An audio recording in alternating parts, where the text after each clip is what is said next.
Sinungaling ka, Madriaga, at hindi ako papayag na gamitin mo at ng mga kasamahan mo ang oras, ang espasyo, ang dignidad ng kahit na anong opisina o sangay ng gobyerno.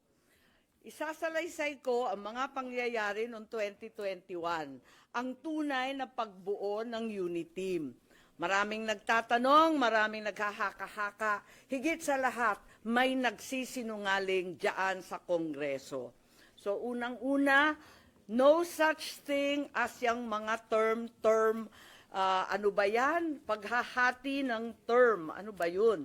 Sinabi na meron daw alyansa and magte-term sharing. Nako, talaga naman kasinungalingan yan.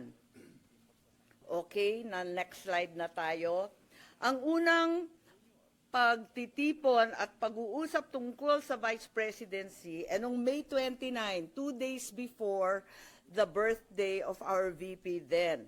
Nag-lunch date kami sa Primus Bistro sa Davao. Naalala ko pa kasi bago eh. Tapos, first time na nag-usap ng matagal-tagal si Bongbong at si Inday Sara. Tapos nag-greet kami at syempre nagpahaging kami na kung maari si Bongbong na ang maging VP ni Inday Sara. Kasi alam naman natin na mamayagpag sa lahat ng survey si VP noon, Mayor Inday siya, bilang presidential bet. Ika nga, walk over sana. Kasi nakaupo pa yung tatay niya at napaka-popular niya mismo. Ngunit noong August 5, maaalala ninyo, sinabi ng PDP Laban, ine-endorso si Bongo and Rodrigo Duterte as VP. Yun ang official statement. Pero ang walang hiyang Madriaga na yan, ang sabi a few months before November 21, nakumbinsi ni Bongbong si PRRD na si Inday ang maging VP sa kanya. Hindi ko talaga maintindihan ang pinagsasabi niyan. Maliwanag na ang PDP may sariling lakad, may sariling mga kandidato, hinding-hindi si Bongbong. Nag-umpisa kami mag-usap-usap sa isang GC noong September 7. Nag-uusap na kami, pero nag-decide ako, mag-GC na tayo. At sa awa ng Diyos, kahapon, sa yamot ko, sa inis ko, dyan, sa sinungaling na yan, na hanap ko ang aking lumang cellphone, andito. At as usual, Samsung na may note, at nakita ko yung aming pagte-text. Yan, nabuo ang isang grupo kasama ng ilang kamag-anak, na kamag-anak rin ni Inday, kamag-anak rin namin. Makikita nyo, September 8, dineklara na Go Duterte na ang standard bearer. Walang Bongbong, walang Sara. Ang sinungaling talaga. Pagkatapos, September 10, sabi nga, duda na si Presidente o si Sara ay tatakbo. Sinabi ni Mayora noon na silang mag-ama may deal. Isa lang ang tatakbo sa kanila sa national. Hindi ko maintindihan ang mga claim nitong taong ito. Tapos, in-endorse, September 19, magulo. Magulo talagang panahon na yun eh. Si Pacquiao naman ang in-endorso. September 28, nag-usap-usap kami sa bahay. Andyan si Bongbong, yung kamag-anak namin, si Mike Acevedo Lopez, kamag-anak namin ng mga Duterte. Hindi ko maintindihan, may lola yung nanay ko na lola rin ni PRRD. Ang sabi, Bongbong will file. Ako to, text ko to, nakita ko eh. He will file October 6 as instructed. Pero sana somebody will file as his VP. Kasi nakakatawa naman, walang katandem. Yun ang pinapaliwanag ko kay VP Sara Mayora noon. Still hoping you will run and he will slide down to VP ASAP. Ewan, ganon. Ngayon, ang sagot naman ni VP, tulad ng sinabi niya sa media, nako, ang usapan namin ni PRRD, VP na siya sa PDP, ako, mayor na. At yun nga ang nangyari. the same day, VP Sara, then Mayor, filed her COC as Davao Mayor. Di ba nangyari yon? Pagkatapos, eto, October 6, si Bongbong nag-file candidacy for President at ang maliwanag, mag-isa lang siya. Kasi eto nga, inaasam-asam namin na si Mayora pa rin ang kanyang katandem. Pero itong Madriaga dyan sa Congress, sabi niya na si PRRD daw, sinabi sa kanya noong November 21 na si BBM tatakbo at si Sara ang VP. Anong kasinungalingan niyan? October 6 pa lang nag-file na si Bongbong na mag-isa. Kaya magtataka ka talaga. Maalala po ninyo na nung pagkatapos noon, ayan na yung kay Bato. Maalala ninyo, bigla ang pinatakbo si Bato at para siyang seat warmer lang at ang inaakala ng tao si Bongo at saka si Presidente Duterte ang kanyang VP. Huwag nilang ginugulo ang kwento. Talaga naman, maliwanag to. Hindi ko maalala ito pagkat hindi ako sang-ayon. Ang nangyari sa October, pag-file ni Bongbong, pinatawag siya ng PDP sa palasyo. Yun ang totoo. Hindi yung sinasabi ni Madriaga na kaming magkapatid, pumunta kay PRRD para mag-term sharing deal. Walang ganon, walang alam si PRRD, kasi nungalingan yun. Ang nangyari, nung nag-file si Bongbong, tinanong siya ni PRRD, tatakbo ka ba? Tapos sabi niya, oo, nag-file na po.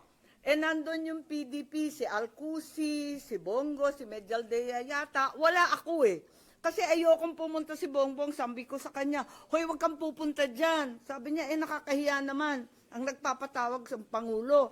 Sabi ko, kukuyugin ka lang ng PDP, pipilitin kayo. Wag ka nang pumunta.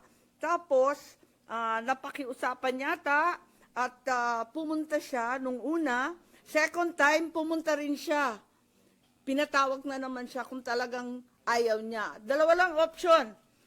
Manatili siyang presidente, pero ang kanyang vice president si Bongo, ang buong cabinet hawak ni Bongo. Parang ganun yung kwento. Di ko maalala kasi yun nga, hindi naman ako sang-ayon doon sa pagpunta niya.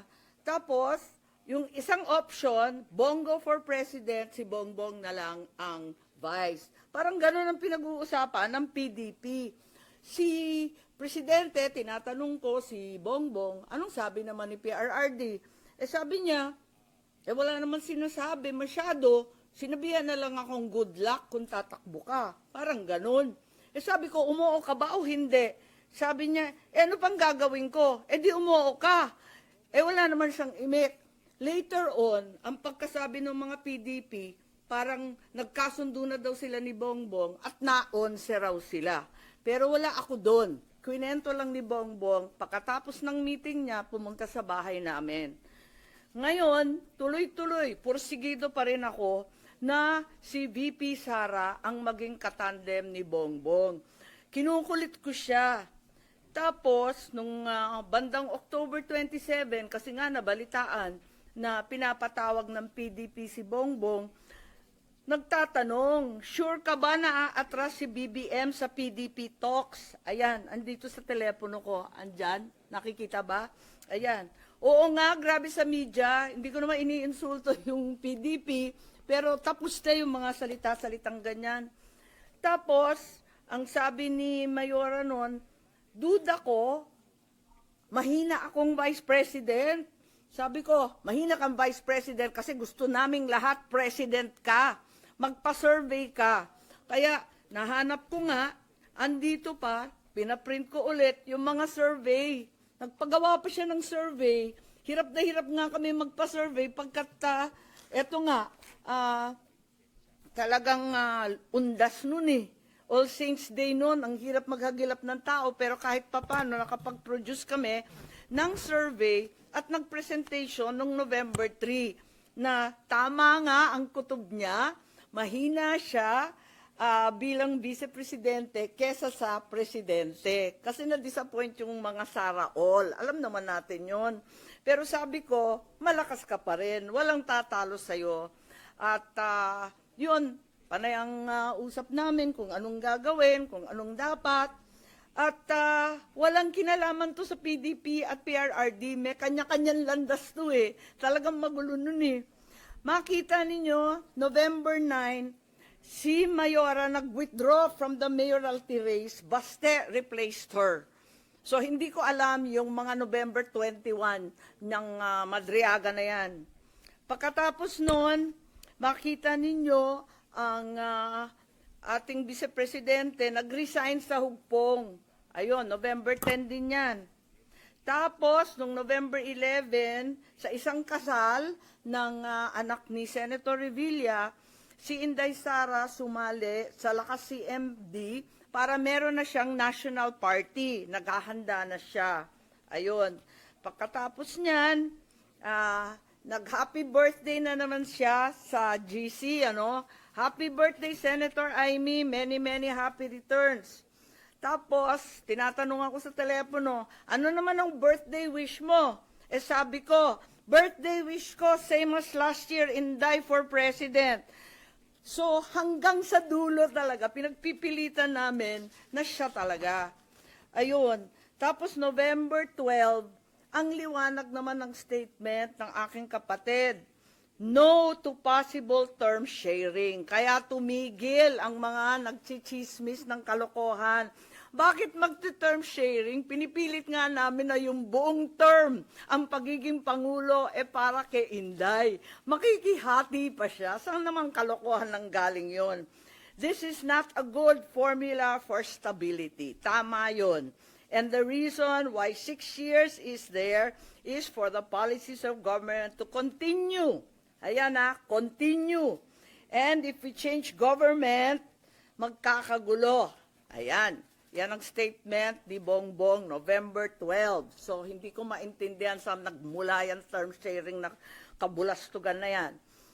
November 13 pa, Go takes over as PDP laban presidential candidate. Talagang walang kinalaman sa PDP, walang alam ang dating Pangulo. Ayan, November 14, very publicly, pikon na pikon si Presidente at hindi niya alam ang pangyayari. Kasalanan po namin yun. Sara did not consult him on her 2022 plans. Sasabihin ko ang rason, di ako makasuporta. Ayan, binabanatan na naman niya. Kita naman natin November 14 na yan. Ewan ko kung saan yung kasunduan na pinagsasabi na kinumbinsi ni Bongbong. O kinumbinsi si Bongbong, pati yung sinungaling, nagkabulbul na. I'm sure yung pagtakbo, desisyon ni na Bongbong. Totoo naman, ang kulit-kulit kaya namin. Tapos, November 16, sabi ni Nograles, wala nang Duterte go. November 16 din, talagang nag-iisip na kami ng kampanya kasi pumila na eh. So doon sa group chat, makikita ninyo, I like unity. Power tandem yan. Sabi ko, uniteam. Tapos sabi, only team. Okay, ilabas ko na to. Uniteam na tayo. At doon nagmula yung uniteam, November 16. Okay? So, hindi ko maintindihan yung November 21, nangangampanya na by November 21. Nako. Pero, hindi pa rin napapawi ang galit ni PRRD. November 18, bumabanat pa rin kay Bongbong. Asan ang pagkakasundo dyan? Tapos tuloy-tuloy na po, November 21, nasa Davao, nasa Mindanao, November 25, tuloy-tuloy na yung mga partido na sumapi. At finally, matagal to December 14, tsaka lang nag-withdraw at umatras si Bongo bilang presidente. Kaya gusto ko lang i-tweet itong mga kabuktutan na mga ito at sasabihin ko lang na pawang kasinungalingan ang pinagbibitaw ng Madriagang yan. Kung meron mang itinuro ang kasaysayan sa isang Marcos katulad ko, yun ay maging tapat sa bayan at sa iyong prinsipyo. Hindi nila kayang sirain si Inday dahil hindi siya gumawa ng ikasisira ng kanyang pangalan. Kaya gagamit sila ng taong wasak na ang pagkatao para subukan wasakin din ang vice-presidente. Oo, inaamin ko, ginamit ako at naging kasangkapan ng isang gobyernong taliwas ang pamumuno sa uri ng serbisyong bayang iminulat sa akin ng aking ama. Ito ang gobyernong nangako na pagpapatuloy ng nasimula ni PRRD, ni Presidente Rodrigo Roa Duterte, ngunit naging simula ng pagbagsak ng ating bansa. Kahit kailan, hindi ko kinonsente at wala akong balak konsintihin ang kapatid ko. At kahit kailan, hindi rin naman ako tatahimik. Hindi ko hahayaang harap-harapan magsinungaling ang isang tao para matupad ang ambisyon ng iilan at tuluyang mailibing ang ating bayan. Sa korupsyon, sa kasakiman, sa walang saysay na pamumulitika, kahit ngayon, sa harap ng malupit na krisis. Bongbong, Pangulong Marcos, alam mo ang katotohanan. Andun ka, magkasama tayo.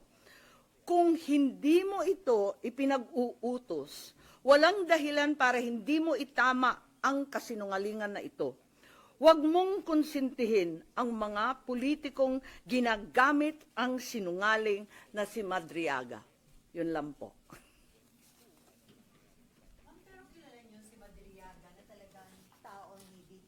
Huhi! Sino ba yun? Doon sa ginawa nyo ngayon na press con, di ba possible na umakyat dito sa Senate yung impeachment case, hindi kaya ma-question na yung inyong pagiging impeachment judge? Ang totoo, hindi ko maintindihan kung anong koneksyon nito sa impeachment case. Ang sinasabi ko lang yung katotohanan tungkol sa mga pangyayari noong 2021 na walang kinalaman sa impeachment. Mananatiling akong juror at judge at pakikinggan ko yung ebidensya nila. Pero sa aking tingin, wala naman tong koneksyon at hindi naman yata bawal magsabi ng totoo. Kasi ma'am, doon sa hearing kahapon, iwas na iwas sila na yung mga possible probing question, yung pag-question sa credibility, dahil sa Senate daw dapat pag-usapan yung credibility ni Madriaga bilang testigo. Ang sinasabi ko lang, yung mga claim niya, alam na alam ko na hindi totoo at palagay ko, walang koneksyon sa impeachment.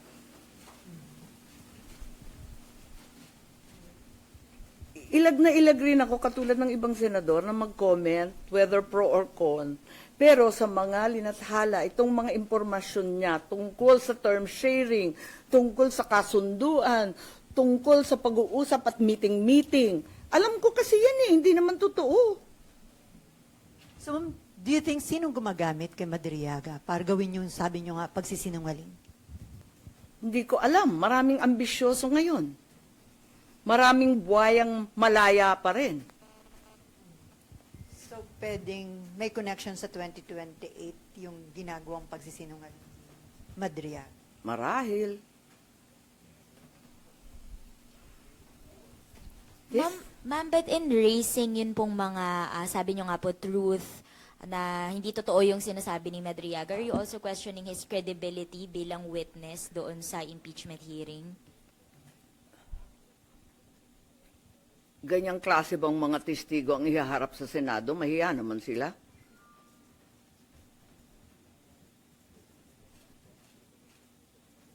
But yung kahapon po na hearing, yun nga po as mentioned earlier, iwas po yung mga congressman daw na pag-usapan yung credibility. Meron pa pong na-strike off the record ng mga comments about credibility of Madriaga. Do you agree with that, ma'am? Pasensya, hindi ko napakinggan yung hearing kahapon dahil may hearing rin tayo dito yung tungkol sa Roblox, di ba? At naghahanap nga ako ng IME solution na matapos na kasi mga kabataan na nakasalalay dun eh. Pero yun nga, binalita sa akin na kung ano-anong claim, dinawit pa yung pangalan ko, dinamay pa kami na hindi naman totoo. Talagang kinailangan talaga na tuwirin itong kabugtutan. Yes.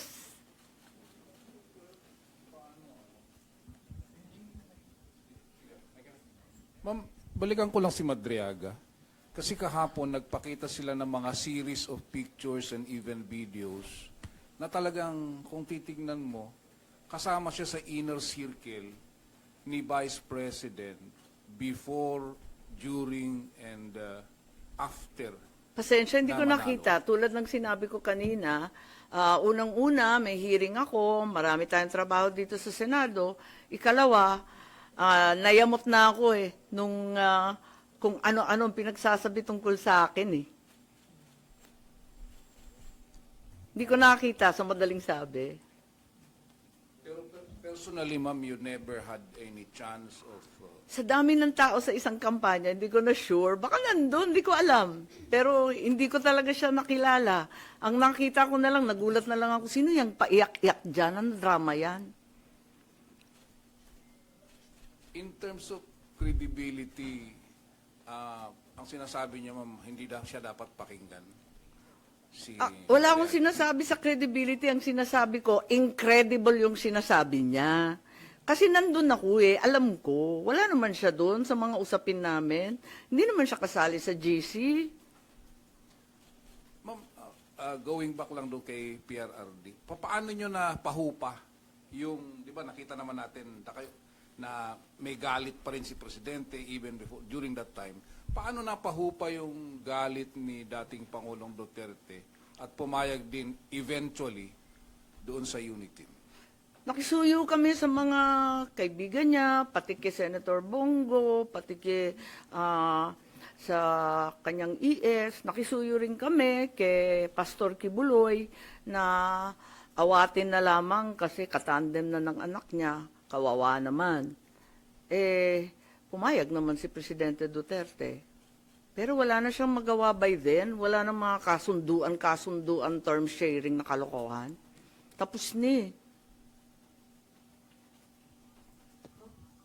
Po. Isa rin sa na-mention ni Madriaga, yun daw confidential fund ni BP Sara, hindi in 11 days but in 24 hours na 18 hours, di ba? How do you find that statement? Di ko alam, tulad ng sinabi ko, talagang hindi ko naman pinakinggan ng buo, na balita lang sa akin na binanggit ako. Hindi ko pa nakikita yung iba niyang sinabi. So wala kayong prejudgment sa kanyang credibility, dun lang Doon lang talaga, doon sa term sharing. tungkol sa akin. Kasi klarong-klaro talaga sa akin. Ang liwa-liwanag, Nahanap ko pa yung telepono, andito pa yung mga survey na tira-tira. Naku, talaga naman. Babalik ta rin niya lahat yan. So you're appealing to PBBM na sana kung hindi siyang nasa likod nito, itama niya yung kasinungalingan na yun ni Madriaga. Oo, kasi magkasama kami. Alam niya yung totoo. Are you expecting him to say something about that, ma'am? Sana. Ma'am, doon sa FB mo recently, parang sabi mo may mga nananawagan sa iyo na sana ilabas yung medical bulletin o tunay na kalagayan ng kalusugan ng Pangulo. Pero after that, parang the same day yata, nagpakita si Presidente, nag-jogging, nag-jumping jack, and then challenge pa niya yung mga tao na nagsasabing may sakit siya na sumama sa kanyang mag-gym at magbuhat. Hindi kami nagkikita. Tama yon. Kaya ang dami nangungulit sa akin. Oy, pagtapat na ninyo yung nangyayari kay Presidente. Sabi ko, sa kasamaan palad, di naman kami nagkikita. Mukhang isang taon ni. Kaya hindi ko masasabi. At wala naman doktor na humaharap at nagtatapat ng medical bulletin. Ang alam ko, yung alam din ninyo. Pero kung gumagaling na siya, magpapasalamat ako. So doon sa nakita mo, mukhang okay na siya, ma'am. Sa tingin niyo, convinced? Hindi ko alam. Kasi puros video lang katulad ninyo ang napapanood ko. So wala talagang communication, ma'am, para kumustahin siya, si President? Nag-e-effort yung aking mga anak. Wala naman sinasabi. Okay daw. Yes po. Yun lang pong sinabi ni Madriaga na yung about term sharing. Ano po sa tingin niyo motive? Bakit niya i-float itong idea na Hindi ko alam. Wala ngang sense eh. Talagang kabulastugan eh. Bakit magti-term sharing samantalang nagmamakaawa na kami na si Sara magpresidente? Makikishare pa ba naman yun? Anong kalokohan yan? At tulad ng sinabi mo, anong pakay nun? Anong purpose? For what ang term sharing? Ang ini-imply ba niya na nanggugulo ang mga Duterte kasi hindi na isatupad yung term sharing agreement? Yung ba ang implication? Hindi ko alam. It's all speculation on my part. I have no clue. I don't know the guy. Huhi na huhi ako dyan.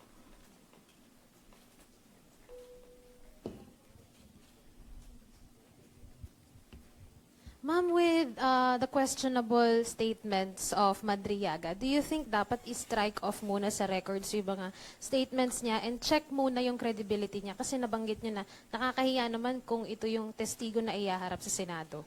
Matagal ako sa Congress at alam ko maraming magaling dyan. Sila nang bahala kung anong gagawin.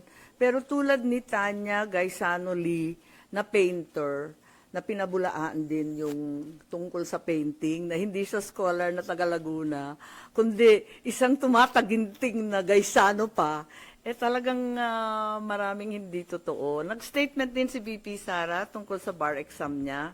So, ako, nagdadagdag lang ako ng alam ko. Kung anong gagawin ng Kongreso, nasa sa kanila yan.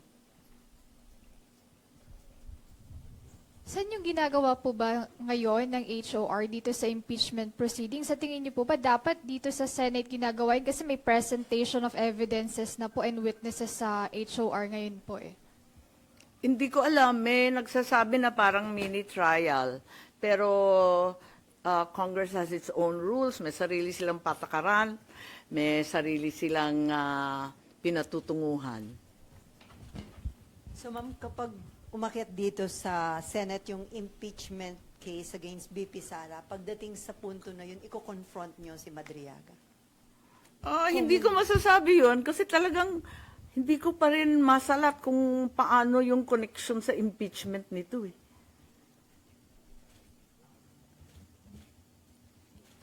Ma'am, dun sa huling part nung ano nyo kanina, may challenge kayo or appeal kay BBM to speak up, to tell the truth po. Ano po yung particular po dun sa, yung negotiations po na i-kontra nyo, ibabangga kay dun sa statement ni Madriaga? Sinabi ko na di ba, yung term sharing, yung November 21, yung mga kinumbinsi, natatakbo. Wala namang kinalaman si PRRD dun. Yung ano ma'am, parang sinabi nyo rin kanina, nag-issue na rin ng statement si BBM na dinideny niya na yung term sharing po doon kanina. Yun ang statement ng 2021. 2021 po. Yan, nasa dyaryo. Oo. Yan po. Ang media rin naman ang naglabas. Yun nga, yun lang naman. Ma'am, during the negotiation po, hindi parang si Pangulong Digong blindsided po ba siya? And si BBM all the way alam niya? Wala kaming negotiation kay PRRD. Nabulagta na lang yung matanda. Kasalanan namin yun, totoo. Wala siyang kaalam-alam. May info ko ba kung sinong handler niya? Ni Madriaga? Handler nino? Ni Madriaga. Malay ko. Maen pa. At pakialam ko. Pero the mere fact na aminado siya, na kaya niya ginawa ito, nagalit siya dahil kinusuhan siya ng kidnapping ni Ay, wala rin akong pakialam sa Attorney angst Roque, niya. din para masama ang loob niya dahil mas Ay, pinaburan si Roque. Mukhang marami siyang problema. So may motibo siya, ma'am, ba't niya Hindi ko ginawa? alam, marami siyang problema. Hindi ko alam. Hindi ko siya kilala. Ang alam ko lang, yung katotohanan ng mga pangyayari noong 2021 na walang kinalaman sa kasinungalingan niya kahapon. Okay. Ma'am, other matters po sana. Yep. Are you satisfied by yung naging actions ng Department of Energy after the Protect hearing last Monday? And after mo sila i-call out dun sa mga specific issues na ni-raise mo? Hindi, meron kasi nagreklamo sa akin, di daw mapirmahan yung kanyang kontrata ba yun o approval sa additional energy something, di ko naman masyadong maintindihan. Mabilis lang. Sabi, ma'am, 2 araw lang silang pumapasok dyan sa PNOC at DOE. Hindi ka makapagpapirma. Sabi ko, ganun ba? Sure ka? Sila pa yung lead agency, sila pa yung 2 araw. Nagulat ako. Nung chinek ko, talagang may department order. Naloka naman ako doon. Sabi ko, ba't ganun? Sabi nila, work from home. Pero yung buong gobyerno, 4 days lang. Kasi yun ang utos ng OP Di syempre susunod sa Pangulo. Pagkatapos yung private sector nga, ngarag na ngarag. Kaya 5 days pa rin. Hindi nga nagbawas yung private sector halos Kaya nagulat ako yung lead agency, ba't ganun? Sabihin ng work from home. Yung pagpapapirma ng kontrata, yung mga approval, hindi naman pwedeng by remote yung mga ganyan. Ma'am, do you also accept yung reasons naman ng executive kung bakit yung emergency powers, ang grinant lang na excise tax relief ay sa LPG at kerosene, yung diesel at yung gasoline, which is yung mas kailangan ng mas marami, hindi sinama? Pikon na ako kasi minadali kami ng bonggang-bongga dito. Hindi man kami hinayaan magdebate ng sapat. Kasi ako, nung una, nung pinagpipilitan yung excise tax ng emergency, pinapaliwanag ko at nais ko sana magkipagdebate na yung excise tax, magbe-benepisyo dyan yung mga dambuhalang oil companies. Hindi naman dadagundong yan sa mga customer. Kaya sinasabi ko na baka hindi yan ang tama. Tapos wala pang income, walang revenue, walang koleksyon ng gobyerno para ipamahagi on a targeted and focused basis sa mga talagang hirap na sektor. Kaya wala, no opportunity to debate. O sige, adi umalis na ako noon at sabi nila, pinasa na daw yung sa excise tax. O di sige. At sabi ko, aralin ninyo sana yung VAT. Sabi nila, napakahirap niyan, may input-output. Mahirap nga, pero kayang gawin. At point of sale yan, ramdam kagad yung 6 pesos, 7 pesos, kung ano maibabawas. Ramdam kagad sa gas station.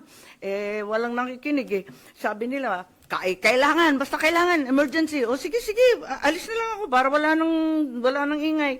Pag labas naman ng order, katagal-tagal. Gaano ba katagal? 3 linggo? Ang tagal na. 1 buwan na halos Oo, 1 buwan na. Anong klaseng emergency yung inupuan ng 1 month? Tapos paglabas, lusaw na lusaw. Ano ba naman yung mga kerosene and LPG na yan? Ang kailangan talaga, dumaan na at lumipas ang anihan. Wala talagang makuhang krudo. Kabubukas lang ng open season ng ating mga ngisda, ayan na naman, wala ring krudo, kaya wala nang nagpapalaot. Ano ba naman to? Talaga naman lahat ng kinailangan mo, yung diesel at yung gasolina, walang tulong.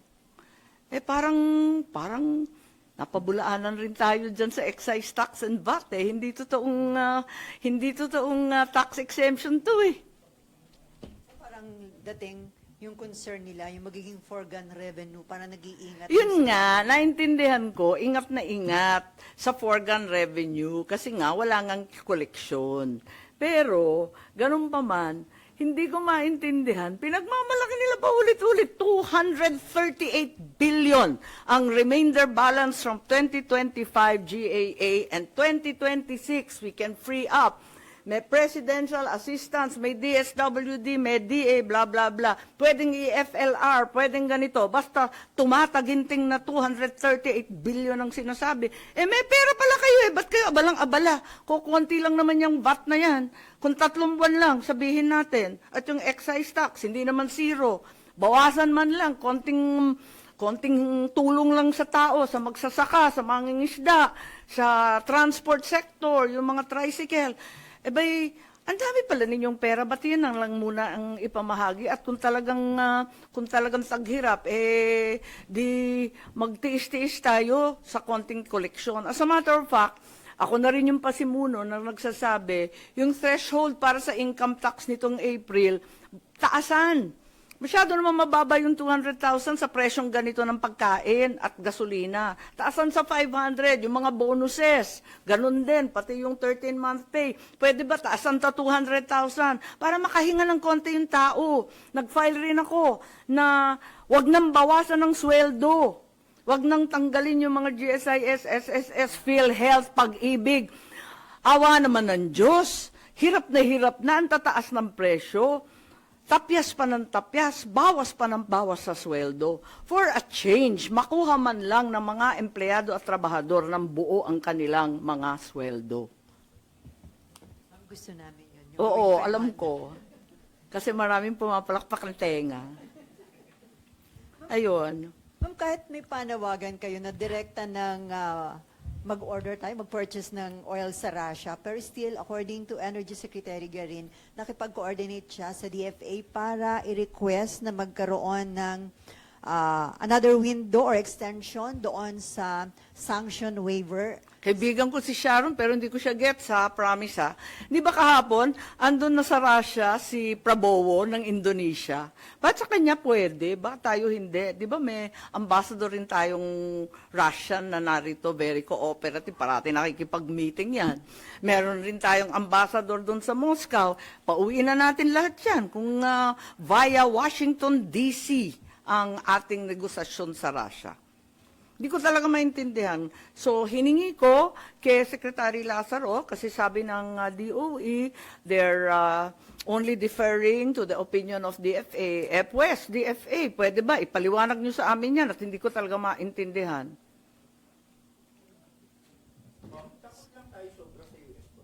Hindi ko alam sa kanila. So, ang implication nun, mas magiging... Pero hindi matagal- tayo takot mabomba. Halabira pa rin ang EDCA. So, pagka ganun, mas mabagal yung proseso ng pag... Eh di ba emergency nga, urgent nga? Di ba? Sabi nga sa Jensan, sa Zamboanga, wala na, patay na ang industriya ng commercial and even municipal fishing. Wala na sa 1 linggo. Uuwi na sila lahat, wala nang kayang bumili ng krudo. At ang sabi, hindi, kasi kailangan pumunta sa Washington, D.C., kausapin yung, ano yun, State Department, Department of Trade, Department of, maraming department, 2 department ang sinabi, nakalimutan ko na nayamot ako Basta 2 department ang pakikisuyuan doon sa US, tapos babalik yung ambassador natin sa Washington, tapos pupunta na naman sa Russia kung okay ba, tapos mangungontrata tayo. Ano ba yun ang gulo-gulo? Bakit yung Petron? Dire-diretso si Ramon Ang nakapagdala ng ikalawa ng shipload para sa Petron. Bakit kaya ng private, hindi kaya ng gobyerno? Di ko gets. Ma'am, ipagdagting po kaya sa mga paayuda. Kahapon po kasi sabi ni Senator Tulfo, concern niya yung pag-sustain ng ayuda. Pag na-trigger din daw po sakaling bayanihan, saan daw po kukunin yung pera para sa mga sektor. Do you have the same sentiment po? Oo, totoo naman, may hangganan talaga ang pagbibigay ng ayuda, unfortunately. At yun nga, ang pinangangambahan. Pero wag naman idamot yung 238 billion. Andyan na yan. Ikalawa, sino bang binibigyan? Kasi nalilito ako Kasi di ba transport, agri, fisheries, mga commuter, yan ang dapat talaga bigyan kaagad.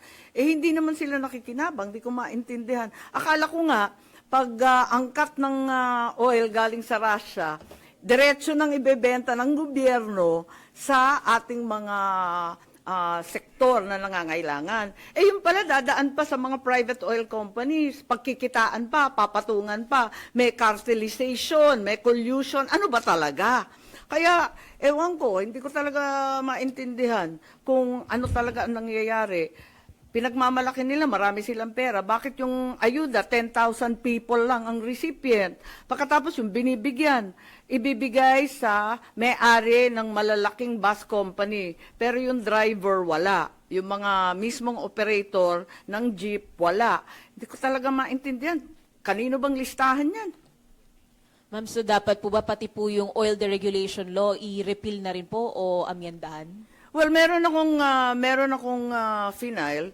Hindi total deregulation, hindi na pwede yon, yung katulad nung sinasabi ni Senate President. Para sa akin kasi, kailangan hinay-hinay. Sa oil deregulation, ang akin muna, sa unbundling Kailangan may transparency. Paliwanag naman ng ating mga oil companies, bakit 280% ang increase ng crudo, ng diesel, yung gasolina 200%? Bakit naman nagkaganon? Bakit yung ating mga kapitbahay sa ASEAN 20%, pinakamataas na 30%? Bakit sa atin 100%? Hindi ko maintindihan eh. Kaya siguro kinakailangan at sinulat ko doon, unbundling katulad ng ginagawa sa kuryente, ipaliwanag yung iba't ibang items, bakit nadagdagan ng labis-labis, at tignan natin kung totoo, unbundle our rates. And at the same time, conduct hearings. Kapag magtataas, sasabihin na naman, di ba, next week meron na namang pagtaas ng presyo. Karo-rollback lang, itataas na naman. Ano ba ito? Parang nakakahilo na tong tsubibong to. Next week, sabi, tataas na naman. May paliwanag ba? May hearing ba? Nag-audit ba yung DOE? Bakit basta-basta na lang magpapahiwatig ng ganon? Hindi naman pwedeng ganon. So ma'am, naniniwala kayo may cartel sa oil industry? Hindi ko alam. Kailangan alamin at kinakailangan magka-hearing, kailangan may transparency, may accountability. Hindi ko lang ubos maisip bakit tayo ang pinakamahal ang langis sa buong ASEAN, sa buong Asia Pacific.